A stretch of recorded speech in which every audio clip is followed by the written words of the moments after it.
This podcast is sponsored by nobody. Hey dudes, welcome to Splat from the Past, the only 80s themed horror sci-fi show where things can get totally radical. Now today, I will be welcoming my second guest this week from a Kevin Smith movie. The other day I had Paris Petrick. Today I have Nancy Bach, who played Mrs. Reynolds in Kevin Smith's Dogma. You know, she's the lady who answers the door. It's Jason Lee as Asriel. And then next thing you know, she's got a hockey stick in her back from one of those three hockey kids. And I'm going to have her on the show today and talk about all of that stuff. She's been in a lot of independent stuff around the Pennsylvania area. Deborah Gordon from Dawn of the Dead and Day of the Dead, George Romero movies, she put me in touch with her, and I'm very grateful to her. Thank you so much, Deborah. You are awesome. And it's going to be a good talk today. I'd like to say happy birthday, Catherine Mary Stewart, a frequent guest of the podcast. I just recorded another conversation with her for my anniversary show, which will be out May 15th. Happy birthday, Kathy. I just adore you. And happy birthday, Peter Frampton. Show me the way, baby, I love your way. Do you feel like we do? I think so. Frampton comes alive. So yeah, here is my interview with Nancy Bach. Hello. Hey, Nancy, welcome to the show. How are you today? I'm okay, Tommy. How are you? I am just spectacular. Thank you so much for taking the time today. This is really awesome. Oh, okay. Well, thank you for having me. My pleasure. So, going back in time, did you gravitate toward acting early on in your childhood? I didn't, you know. I mean, I was always dramatic and a little histrionic maybe, but I really didn't even think about becoming an actor. It didn't seem like something, you know, a regular person could do. So it was not till I was in college and sort of floundering around trying to figure out what to do with my life. And I think what really started it was I was watching PBS, and they had done they filmed a version of the Chekhov play, The Seagull, with Blythe Danner was playing, I think it was The Seagull. It was some Chekhov play. It was with Blythe Danner and what is his name now? I'm forgetting the actor, Frank Langella. Oh, yeah. Yes, and he was Constantine. So yes, it was The Seagull. And I watched it, and I was so transfixed by it, just by everything they were doing. And I think that the next day I happened to bump into somebody on campus. I went to NYU undergrad, and I bumped into somebody who was taking an acting class, but not through the Tisch School of the Arts fancy thing, just through regular old NYU, like a general studies thing. So I signed up for that the next semester just to see what it might be like. And from there, I sort of was hooked. And then I applied to Tisch and got in there. So that's where I did my undergrad. Mm-hmm. Are you originally from Pennsylvania? No, I grew up in Greenwich Village in New York City. Oh, okay. Well, did you grow up going to Broadway plays and stuff? I didn't do Broadway that much. I mean, even then, you know, I sort of, it was mostly, as far as I knew, you know, when I was a little kid, it was, you know, dramas, but also musicals. And I didn't like musicals as a young person. I like them now, but I didn't like them growing up. So I stayed away from Broadway. But there was a lot of theater around, a lot of, you know, there was downtown stuff. There was a neighborhood playhouse down in the village. There was the Circle Rep Company, which was right on 7th Avenue. So I did see a lot of theater. And I grew up down the block from the Cherry Lane Theater, which is a great little, tiny little theater in the village, in the West Village. Is that still there? Yep, they've been going. They kept it up. Kim Stanley, who lived right next door to it, I think she must have donated a lot of money to keep it going over the years before she passed. And I think she might have left them some money, too. Yeah, because so many theaters in New York are going away now. Yeah, well, I mean, pandemic, yeah, it really killed us. You know. Even before that, like, but there's like all these great movie theaters that disappeared, before the pandemic. Yeah, I'm talking about state play theaters, not movie theaters. But yes, Yeah, but yeah. Oh God, the movie theaters. Yeah, now it's all multiplexes, and yeah. yeah, all the revival houses are like gone now. It's sad. Right. The Thalia's gone, Waverly's gone, the Greenwich Theater's, the one on Greenwich Avenue is gone. Yeah, all the stuff. I grew up at Lowe's. That there was a big Lowe's right on the corner of Greenwich Avenue, where it sort of turns into 7th Avenue, and yeah. Yeah, we have one revival house in the Bay Area where I'm from, Stanford Movie Theater. They show festivals of Hitchcock movies and Cary Grant and Jimmy Stewart and all that, and Ooh. they're like barely hanging on now. I hope they stay because I love that theater. Yeah, it sounds great. Sounds like a neighborhood treasure. It sure is. Yeah. So after college, yeah, did you study with any of the famous acting teachers out there? I did. I ended up at college. I was at the Strasberg Institute. You know, what they do at NYU is they farm you out to different acting schools all over the city. You audition and they decide which teacher would be best for you. So I was at Strasberg and I studied with Lee somewhat. And what I learned at the Strasberg Institute is that I'm not really a method actor. But I could kind of fake it, so I did and got through that. I learned some valuable stuff there, and I met some, friends for life. But yeah, I was not. I was sort of like the "I Felt Nothing" song in a chorus line a lot of the time. Oh, nice. And then I studied with a woman who had taught. She set up her own acting school. She was at the Strasberg Institute and at the Actors Studio, but then she decided to sort of split away from that, I think, after Lee died, and she set up, her name was Elaine Aiken, and I was in class with her for several years. She was a wonderful teacher. Alex Baldwin was in my class. Really? Yeah. Oh, that's interesting. I know, that was one of the strangest incidents I've ever heard about on a set, and I've heard lots of crazy things happening on sets where someone got killed, but not like that. Oh my God. Oh man, I don't know how I feel horrible. The whole thing is just horrible. I don't know how he is walking around. I would have had a nervous breakdown. I live in fear of hitting somebody in my car, Yeah. and then I'll just have to kill myself, Yeah, crazy. So did you do a lot of theater then in New York? Yeah, I'm like the worst. I don't do the business part of show business at all well. Same here. So I never really networked. I graduated from college and I developed a terrible fear of auditioning, but I kind of lucked into several plays, or friends who knew me from school cast me or recommended me, or somebody dropped out of a production and I was around, and so I got to work fairly regularly, but through no effort of my own. I teach acting now, or I did until the pandemic hit. I teach at a couple of universities here in Pittsburgh, and I'm very, you must audition, you have to get out, but I'm just, such a liar in a way, because I really never did it myself. I fully understand that paralysis, that thing of, imposter syndrome and all of that stuff where you can't believe anybody's going to want you, Yeah. Now, we know how inaccurate IMDb is. Are there any stuff you did on camera before Dogma that you could mention?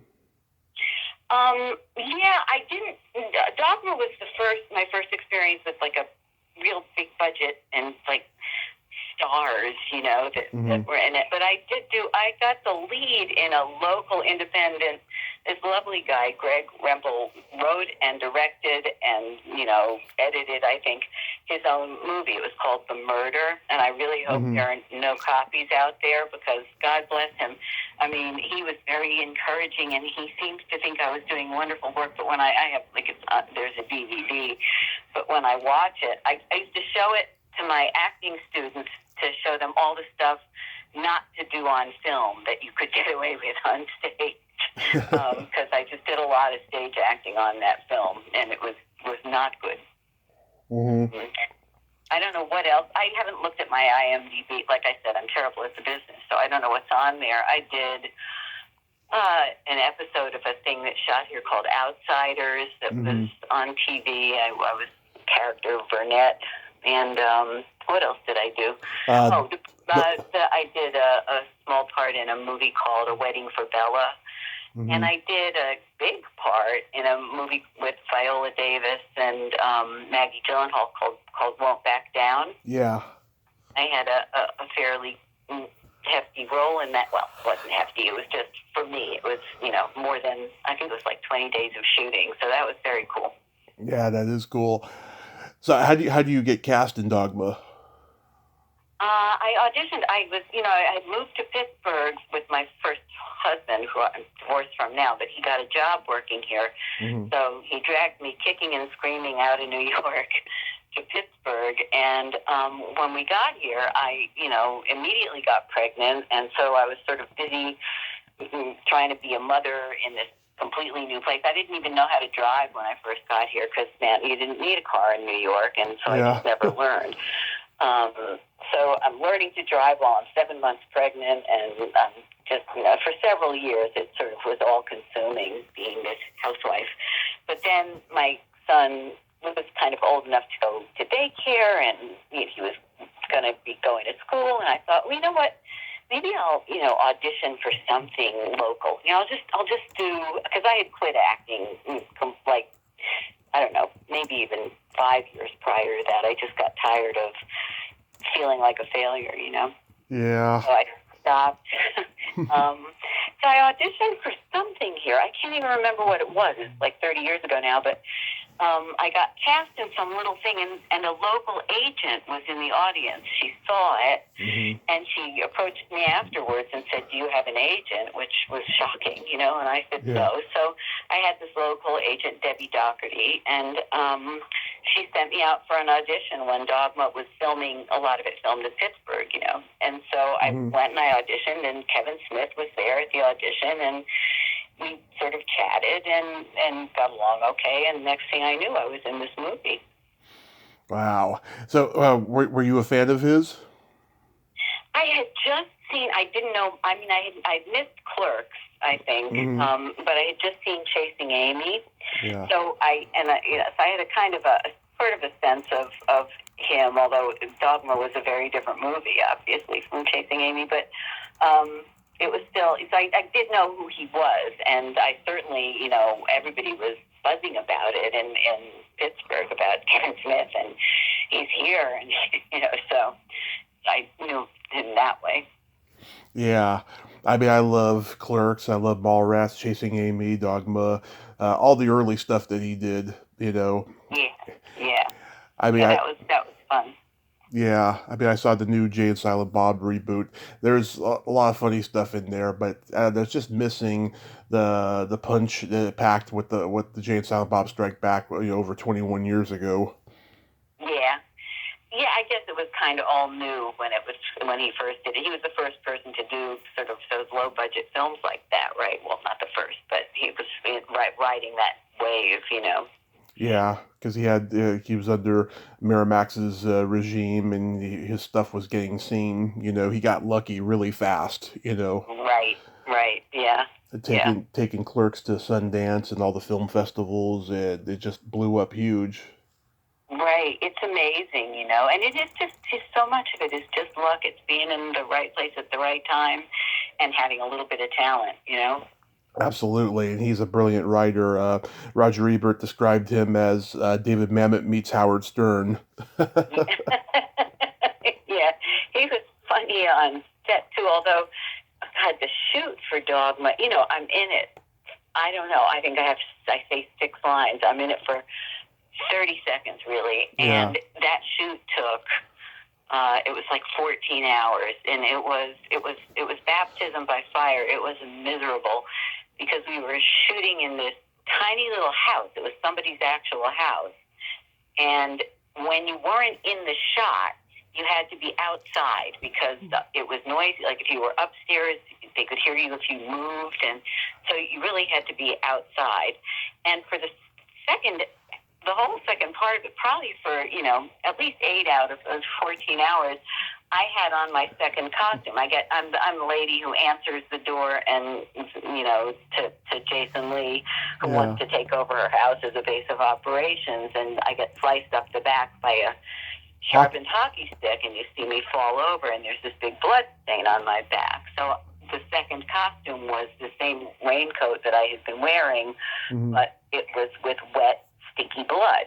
Yeah. And I had that thing on, so my back was wet and sticky and cold. It was about 50 degrees out, and I had to be outside, and they didn't want to put a blanket over me and smear the blood so it didn't match from one shot to the next. So I was just, somehow I kept missing the food truck, so I didn't get lunch or dinner. It was hell. Yeah. I drove home, and it was sort of out in the suburbs, and I didn't know where I was going. I kind of got lost, and I was literally going on the drive home. Yeah. Oh my God. Oh wow. Did you eventually get lunch? They finally, I kept saying, could just bring me a sandwich, and somebody finally did, I think. I never got, because they had to take you, that was, there was base camp, that was where the canteen was, and then, craft services, and then we were on the set, which was it was a long sort of cul-de-sac-y thing, and they couldn't pull all their trailers up there, so we had to take a van from base camp to the set, and I just never got off the set. Every time that it would be like almost time for me to eat, they were going to call another break. They'd need me to go inside again and shoot some more of it. So I just kept missing the break. I got a whole lot of overtime though. When the check came through, it was lovely. Yeah. Was it like just one long day, like 10 hours or something? It was 14 hours. Yeah, it was one long 14. I didn't come back the next day, but I had overtime and missed meals and fines and all kinds of stuff that I didn't even know existed, Yeah. So you're on screen for about 30 seconds with Jason Lee, but was there anything else filmed but cut or anything that you had to do? Oh, if you have the DVD, there are outtakes. Yeah. This is how green I was, I'm already in my 40s when I'm shooting this thing, but I had no experience really of film. It's very different, except for that other local thing where, it was seat of the pants and not like, there was no hierarchy there. We were just all running around shooting stuff. But this was, I just completely lost my train of thought. The outtakes. Once we were done shooting, they said, okay, could you just stick around? We want to do this other one thing. And so they had me in the scene I'm in. I answer the door. There's a ding dong, and you see me open the door. And the cameras were still sort of pointed towards me outside the door. And I guess I don't even remember who it was who had this dog. I'm explaining this terribly. It's okay. I opened the door, and they filmed purposely. They filmed these outtakes. Some guy had like the carcass of a dog, crossed shoulders, and he says, "Is this your dog, ma'am?" As if he just hit the dog. It's like a dead dog hanging off his shoulders. And I didn't know. Nobody said this is going to be an outtake or just react. So I just sort of blank faced it. I thought, am I supposed to? Did I miss a page of the script or something? So I just was blank. So they reshot it again, and this time he's got the dog's tail up and he's sniffing its butt. And he says, "Is this your dog, ma'am?" And I think that time at least I laughed. They must have done maybe 5 different takes of that. And then they did a thing where they're shooting me. First you see it's a scene where they pan over, and I think this is in the film too, but it's also in the outtakes. Mm-hmm. There's me dead lying on the floor, and then the next thing you see is me and my dead little daughter lying on top of me. There was an actual little girl. And then the next thing you see is me and my dead little daughter and my dead son lying on top of me, and then they add my dead husband lying on top of me, and then there's the dead dog lying on top of me. So there's like, as the scene progresses, more people have come home and been killed by these, bad guys. So all of that took a very long time. I do have the special edition DVD. I don't remember. I don't think I watched those scenes. I mean, there's some deleted scenes I've watched on there. I should have went and watched last night, but I didn't think about it. But I'll definitely check it out. Well, enjoy it. Yeah, that sounds hilarious. Was Jason Lee good to work with? He was really polite. He seemed really shy. Mm-hmm. We had to take a van from base camp up to the set. And when I first came out, I sat in the makeup trailer, and he was like right next to me, and didn't talk to me. And I thought, well, maybe this is like his process. Mm-hmm. He doesn't speak, so I was very careful to be very respectful of that. So I didn't speak. So then we sort of traipsed out to the van together, and this beautiful young woman, tall and willowy, meets him there, and they sit like all the way in the back of the van, and I'm sort of in the front of the van, and still nobody has spoken to me. And so I started to feel stupid. The van ride was a bit of time, maybe like 10 minutes or so. So I turn around and I say, "Hi, I'm Nancy Bach," and he sort of reaches forward and he says, "Hi, I'm, Jason, and this is ma fille, Sophie." And he lapsed into French for a moment. I'm not sure why, but I really do think it was just sort of shyness and discomfort in the moment. Yeah. And then again, didn't speak to me. There was not another sort of social word that passed between us, except when I'm lying on the floor, dead, his character, he's the devil or a fallen angel, and he can't eat food. So he's like been chewing on a cough drop or a piece of gum or something, and he spits it out, and I guess Kevin Smith had him to spit it on me. So each time we do this take of me lying on the floor dead and him spitting this thing out onto my back, mm-hmm. Kevin Smith would say, "Cut," and then he'd lean down and say, "Sorry." Oh, that's awesome. How about those three hockey kids? Yeah, they were cool. They were really into it. I didn't see much of them aside from just while we were shooting that one scene where, they got my back. But yeah, those guys were, and they filmed, doing all of that stuff on icy roads in the middle of the night. It was freezing here, when a lot of that was done. It was unseasonably cold.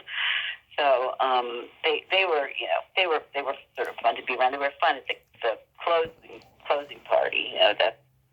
Yeah, I don't know what their names offhand, but one of them's got a pretty big career now as a filmmaker, I think. Yeah, I know. It begins with a B, and I'm blanking on it right now too. But yes, he does. I was in an acting class with him briefly. I think there was like a commercial class. Mm-hmm. Oh God, what is his name? It's not Brandon. Oh, Barrett Hackney. Barrett Hackney. That's it. Yeah, I just looked it up. Is that the one you're thinking of, or somebody else? Yeah, I just looked it up right now. Yeah. And he did. We were doing this commercial class, and there was like an improv that the teacher had us do, and Barrett was already a star. He did something I can't even remember what it was, but you could see this kid was going to go somewhere. Yeah. Wow. Did you go to a screening for the movie? Yeah, they did a screening here, and I was like, I hope they don't cut my part, because it was so tiny, and I was hearing stuff was getting cut because it was quite long, Mm-hmm. So when I showed up on the screen, my husband yelled, "Yeah!" Very embarrassing. Yeah, when the movie premiered, Kevin went to a protest for it in his hometown and incognito, and he told the story on his first Q&A DVD. And people thought he was making it up, but then it went on YouTube years ago, and I watched it, and I was hysterically laughing at just how deadpan he was, during his own movie. Yeah, during his news interview, she's like, "Have you seen the movie?" No, I haven't. Have you heard anything about it? He's like, "I just heard it's really, really bad. It represents everything that is wrong with Hollywood."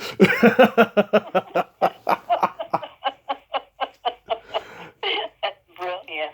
Yeah, him and his friend Brian Johnson, who's in all his movies. They were both there, and they had protest signs. He had a protest sign that said "Dogma is dog shit" on there, and some conservative church person was like take that letter off or something, because we don't need that kind of help.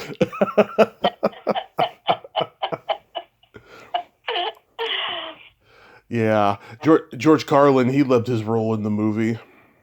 Yeah. Miss George Carlin, don't you? Oh yeah, he was the best. I mean, just think about the things he'd be saying nowadays with what's going on. I miss the incisive humor and the wisdom. Yeah, there's a documentary coming out about him on HBO soon, I heard. Oh, cool. I didn't know. Yeah, Judd Apatow is producing it, from what I've been told. Oh, I've been trying to get George's daughter on here the last few years. It might happen soon, hopefully. cross fingers. Yeah, that's great. Yeah. So yeah, for like 20 years, this movie has been like my Bible. Like I watch it like whenever I need something to lift me up, and it always lifts me up. Really? I mean, I don't mean to interview you, but It's okay. why? What is it that lifts you up? Just the humor? The humor, and just like it all started right after my grandmother died. Like I hadn't seen the movie yet, and when I did, it just gave me a resurgence of like everything will be okay. This movie and George Burns' Oh God, they both like put me in that mode when after she died. Those are like two opposite extremes, really. Right. Well, they're both religious satires. Yeah. Yeah, it was just a very profound experience that I had with both of them, Oh, and oh, that's lovely. I was living with my dad at the time too. When I first started the podcast, I tried to get Lady Aberlin on here because she plays the nun at the beginning of Dogma. Yeah. Yeah, and she turned me down because she thought I was gonna be the 100th person to like focus on Mister Rogers and stuff, right? I wanted to talk about her working with Kevin Smith on a couple of movies. She did this and a couple others, I think. And she was almost Barbara in Night of the Living Dead. And I'm a big Romero fan. I see we have mutual friends from the Romero franchise. Yeah. I've never done any of his films, but I find them, just too scary. Yeah. Oh, they all got interesting stories about their experiences on those films. I've talked I'm to sure. Yeah, I've talked to many of those zombies, and, Yeah. and Deborah, of course, she got to be one twice. Yeah. Didn't she get to be like she was like sort of general zombie and then lead zombie or something? Yeah, in the first one, you can tell it's her. The makeup was pretty primitive, for its time. You could tell it's her. And then the second one, they made her look much more ferocious. They gave her really funky looking teeth and, really, really just demonic looking in the second one. You can't tell that's her in that one. Yeah, that is, well, and she's so beautiful. Oh yeah. The work to make her not be that beautiful. Yeah, very beautiful lady. Yeah. I actually met Kevin in 2016. He was doing a screening for his movie Yoga Hosers at the San Jose Improv, and my mother and I, we were going through rough times at the time. We were living practically on the street, and she had just gotten a really good job. So for my birthday, she got me the meet and greet package. And I went to the show, and there was a shitload of technical difficulties going on. So Kevin had to go out there and make all these speeches for like a half an hour at a time, you know. And at the end, right after the movie was over, after the Q&A, he gave this half-hour speech about the podcast world and how wonderful it was, and that it was very uplifting. And I had made an attempt to start a podcast like 6 months before, but I couldn't get anybody to cooperate. So I said, okay, as soon as my mother and I get a place, I'm starting one. And I did. Here I am. How many years have you been doing it? 5 years. Wow, that's terrific. Yeah, because that was July of 2016, and this was May of 2017 is when I started. I'm coming up on 5 years now, and he was great when I met him.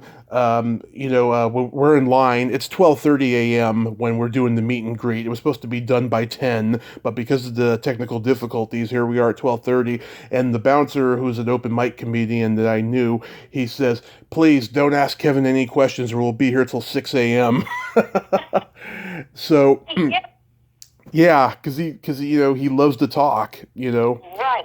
That's a nice thing. I mean, that was the thing about him. Just even at my audition, he's sort of chatty, and so all the nerves that I had, and I had plenty, just sort of dissipated. And so I brought a wristwatch. I decided, well, this woman, when she answers her door, she's about to leave and she's busy, and that's what it felt to me like was going on beforehand. So I when we did the audition, it was like, I was putting my watch on, and I started to take it off, I think, and talked while I was doing that. And at the end of it, he said, "Oh, you brought business. I love business." And then chatted about business and auditioning, and it sort of took off from there. I do remember that my appointment was like for noon for this audition, and it was probably 2 when I got into the room, probably because he was chatting with every actor that came in, Yeah, I'm sure. When you go audition for him, you're there for a while. Yeah. Yeah. So after that movie, I mean, I know you mentioned you're not very good with the business side, but did you audition for any iconic movies? Iconic? Yeah, or something that was successful that we would all know, Yeah, I'm sure I did, but I can't. It's all such a blur right now. What did I audition? There was something that I auditioned for that I really wanted and I didn't get, and it's just I'm blanking on it right now. It would have been a good part too. I honest to God, I cannot remember. But it's an actor's life. You go on so many different auditions, and maybe 1 out of every 50 you get cast in. I mean, it was lovely doing Won't Back Down just because of the people involved. I mean, it blew my mind that I had a scene with Viola Davis, a couple of scenes with Viola Davis, and Maggie Gyllenhaal, who was the main person I interacted with in the movie. But the movie itself sort of was interesting because, it's my dad was a New York City school teacher and a union organizer, and this movie is sort of about how unions are bad, and teachers can be bad if they're sort of lazy because they're in a union and can't get fired, and that was my character. Yeah. So, and I utterly freaked out. I think I totally creeped out Maggie Gyllenhaal on the first day of shooting because I told her that. I said, my dad was a union organizer. He died fairly recently, and this is really true. The night before, well, I should back up. When I auditioned for this movie, I thought I was just playing a mean teacher. Right. I play this teacher who is sort of unkind to Maggie Gyllenhaal's daughter in it, and it turns out that this little girl is dyslexic. I'm not in any way taking care of this little girl. So that's what I thought, because I had only seen the sides that I auditioned with. I hadn't seen the whole script. So we're there for the first day of shooting, and by then I had seen the whole script. And so I'm sitting around in one of those director's chairs. They really have them, and there's, my name on it. It was very nice. And Maggie Gyllenhaal came and sat next to me, and she was very personable and chatting, and I was a little starstruck, but I I started talking to her about schools, and I said, where do you kids go to public school or a charter school? And she said, no, they go to, and she told me the name of the school they went to. And I said, oh, that's kind of creepy for me to have asked you that, isn't it? Because, she said, no, I don't mind. And I said, my dad had been this union organizer and teacher, and I said, it's interesting because I had this dream last night. It was the night before the first day of shooting, that my dad, who had died about 5 years before that, maybe even a little more than that, but I had his ashes in an urn on my mantelpiece, and that is true. I did have his ashes. I finally scattered them fairly recently, but I had his ashes in this urn on my fireplace. And I said, I had this dream that I was standing at the sink with the urn, like scrubbing it out, just scrubbing the ashes away. And of course it was because, I was doing this movie that went against everything my father believed in. Maggie Gyllenhaal just kind of looked at me, and she said, excuse me, and she got up and she walked away kind of quickly, and she never, anytime she saw me coming after that, she was only in the room with me if she was shooting a scene with me. She would never talk to me again. So I don't know what about that creeped her out, but I utterly creeped her out. That's strange. Wow. Did your dad live to see Dogma? No, he had died long before that, too. Wow. What's that movie called again? The one with Maggie Gyllenhaal? Yeah. Won't Back Down. Won't Back Down. Okay, I'm going to check that out. I'm going to check that out, and I'm going to remember that moment.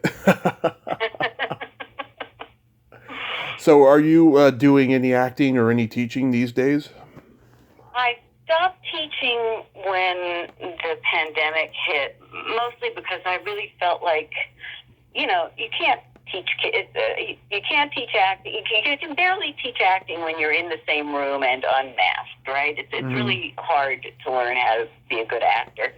And if you're, calling yourself a conservatory and you want to teach acting, then you really can't. I don't know. I just felt like you couldn't charge kids and have them come to acting class and have to be masked and staying 6 feet apart from each other and charge regular tuition. I just couldn't be part of that, so I just stopped, and I haven't gone back. I miss the kids. I miss teaching, but I don't know. That part of it, these kids going into debt for this, I've always felt guilty about that. About what they have to pay for an education. Yeah. So how's the COVID situation been for you overall? Well, it's everything came grinding to a halt. And you can tell, too. I mean, I really do think, like, my thinking process, I rarely, it's not like I interact with people that much. So half the time I'm much slower than I used to be. I haven't caught it yet. Almost everybody I know has gotten it, though my son had it, and his girlfriend, who he lives with, who's a doctor. So it's natural he was going to get it, and he was going to get it from her. But they're both fine. But it's just horrible watching things shut down and people suffer and scrape by, and it's been awful. It's awful. Yeah, God, I had like a 72-hour virus back in May of 2020 that I thought was COVID for sure. It must have been stress or something. I thought I had the symptoms. I got tested, and thank God I didn't catch it. And I've been wearing a mask every day since. Yeah. I mean, and this, the whole crazy instructions from the CDC and then, revoking them. And I get it. It's science, and science evolves, and they have to figure it out. And sometimes information that they think they've got is incorrect information. But, man, it's been just one sort of leash yank after another. And I cannot believe the selfishness of the American public. I really can't. Yeah, it's awful. It's awful, but it'll turn around. Yeah, hope so. So there's this secret silly game that I like to play with guests. This is a series of silly slumber party questions, no win or lose, just pure fun. And how the game works is I ask you the question, you answer it, and then you ask me that exact same question and I answer it. And feel free to comment on the answers. Oh, God, okay. I played this with Deborah. She had fun. Okay. Nancy, are you ticklish? Yes, I am ticklish, Tommy. Are you ticklish? Oh, yes. I've been known to hit people in the groin without warning. I'm so ticklish. What's your favorite part of the body? It could be anything. Of my body or somebody's body? Yeah, anything you want. Man, I think hands. Hands. You know? Yeah, hands are really important. They could be ugly. Yeah, you still need them. Yes, that is true. I've seen some rather ugly hands. What's your favorite part of the body, Tommy? The belly button. Yeah, why? When I was 6, I had a girlfriend who had a cute little Audi, and we drifted apart by junior high, and I tried to connect with her like 15 years ago, but she was all messed up from drug use and stuff. She was always the girl that got away, and so like every time I see a belly button, I think of her. Because all the kids, That must be constant. yeah, all the girls that were in school with us in those days, they were so cruel and mean to me. I mean, really cruel. But she was the only one who wasn't. And I haven't had a ton of girlfriends like her since. You know, even though we were young. You know, yeah. So it's a term of endearment for me that way. Yeah, belly button. What color are your toenails painted? They are not painted. I never paint my toenails. I just can't do it. There's not enough people who see them, and I just don't care. Yeah. What color are your toenails painted? They're not painted right now, but last time they were purple with sparkles. Do you do your own, or do you have them pedicured? These days I do them my own, but when I was younger, I used to get them done professionally, and then I caught fungus one time, and then I just stopped getting them done. Plus, they got expensive. I mean, inflation really went up for the salons by like 10 years ago. Yeah, I'll tell you what, the fungus alone would have done it for me. Yeah. What would you say is your best personality trait? My best personality, I'm a pretty good listener, I think. I agree. What would you say is your best personality trait? I have empathy, and I have no filter. Yeah, my filter is faulty as well. And then my favorite question, is there a stinky smell that just makes you gag?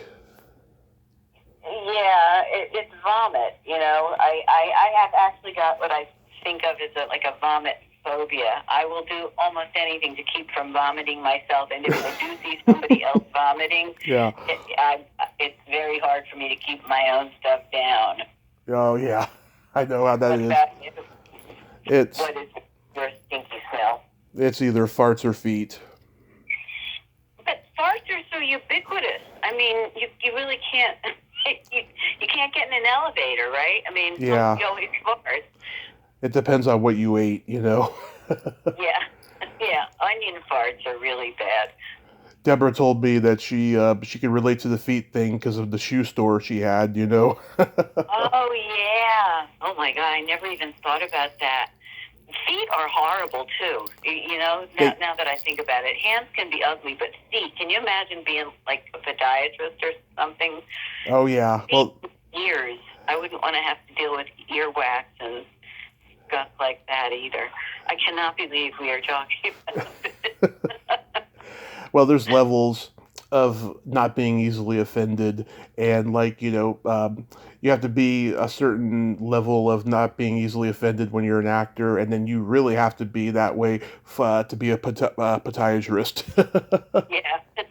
You know, so Every podiatrist I've ever met has been very strange. I have to say that. I've never met like a person who I thought, oh, you know, I would go to dinner with this person.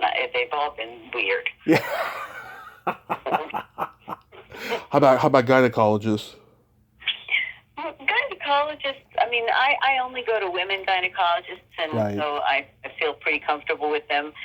I think I had a male gynecologist when I was quite young, like probably in my early 20s, and he was very odd, too. I have a joke for you. Okay. What do you call a boy that doesn't masturbate? I have no idea what. A liar.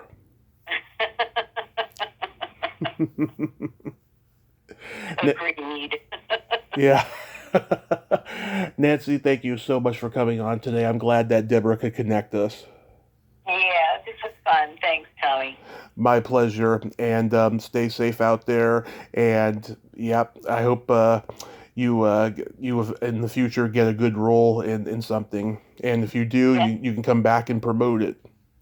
Oh, okay. Yes, thank you. That I will definitely do that. If I ever get cast again, you'll be my first call. Awesome.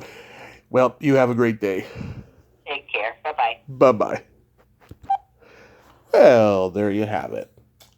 Nancy Bach, ain't she a sweetheart? What a very nice lady, huh? It was a great conversation with her today, and I'm glad that Deborah Gordon could connect us. She is so awesome. I said that before, and I'll say it again. Deborah Gordon is awesome. Well, until next time, this is Tommy Throwback Kovac saying, there's no shame in living in the past, because the present sucks. Later, dudes.